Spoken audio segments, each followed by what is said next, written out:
Bismillahirrahmanirrahim. Urmаттуу мусулмандар, дагы бир исламда эң керектүү нерсе сабыр кылуу боюнча. Бул дагы суроолорго негиз.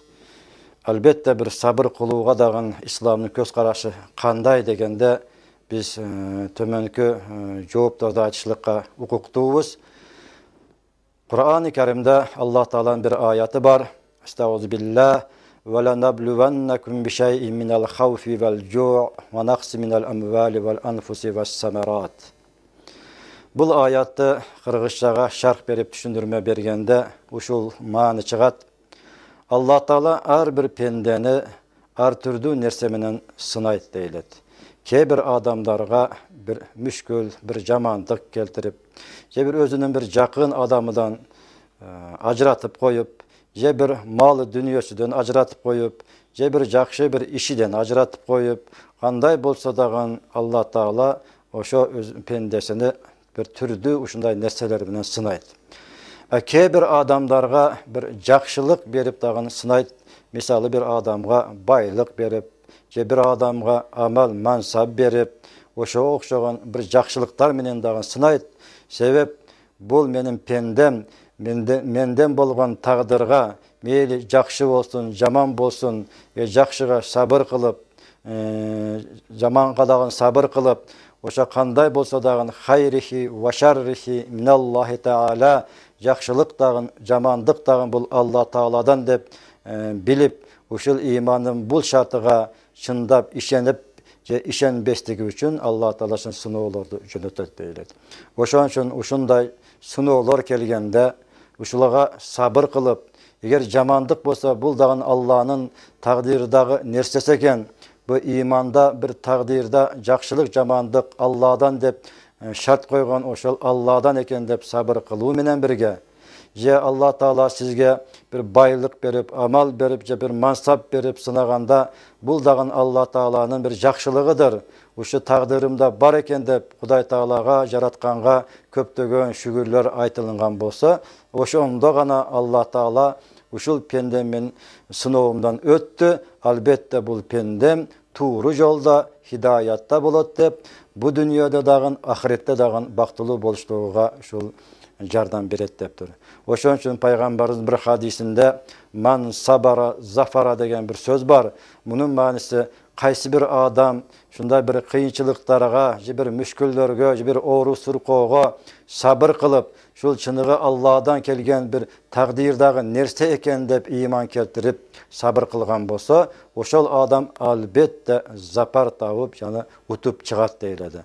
Утуп чыгышлыгынан максат бул дүйнөдө дагы бир Алла Таала пендесине жакшылыктарды берет экен, ва ахиретте дагы ошо берген сыноолорун сабыр менен өткөзгөндүгү үчүн өзүнүн бейишиден насип кылат дейлет. Ошондуктан ар бирибиз Алла Таалага сабыр кылуу боюнча туура көз карашта болуп, ар дайым Алла Тааланын ошо эки дүйнөдөгү бактылуулук, таалайлыгыны ошо сабыр аркылуу жетишибизге Алла насип кылган болсун. Урматтуу мусулмандар, дагы бир нерсе, бул дагы суроолорго негиз. Кыз баланын исламдага болгон көз карашы боюнча. Бул маселени ушинтип билишибиз керек. Илгери арабтар деле ислам дини келиштиктен алдын, эгерде аялы кыз бала төрөгөн болсо, ошону адам катарда эсептебестен ошо тириктейин жерге көмүп салган учурлар болгон. Буга мана Кур'ан-ы Каримде "Estağfirullah ve iza mau'udatu su'ilat bi ayyi zanbin qutilat" деген аятты далил. Эгерде тириктейин жерге көмүлгөн нариште кыздардан суралса, силер кайсы күнөөңөр үчүн ушу тириктейин көмүлдүңөр десе, ким жооп берет дейт. Ушунчалык арабтар жаман болгон экен, ошол өзүнүн кызыны башка бирөөгө турмушка берүүдөн дагы уялып, кой андан көрө мен муну тириктейин көмүп таштайын деп, өз кыздарын ушу тириктейин көмүп таштаган экен.